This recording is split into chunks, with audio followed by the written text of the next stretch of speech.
నమస్తే అండి.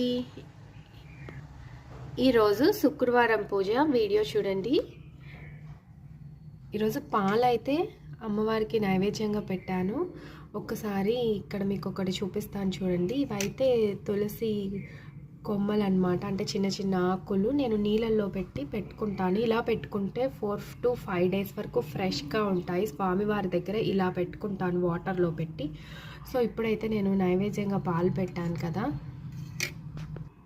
ఈ పాలు చూడండి. నేను ఇలా సమర్పించేటప్పుడు ఇక్కడ నేను తులసమ్మకి కూడా సమర్పిస్తే చూడండి పాలు ఎలా నేను తీసినా కానీ దగ్గరికి వచ్చేసింది, ఎలా తాగుతున్నారో. నాకైతే అలా అనిపించింది. నేనేదో నిజంగా తాగుతున్నారు అని అలా చూపించట్లేదు. ఇలా పెట్టగానే చూడండి ఆ ఆకైతే ఇలా మునిగిపోయి తాగుతున్నట్టే అనిపించింది నాకైతే.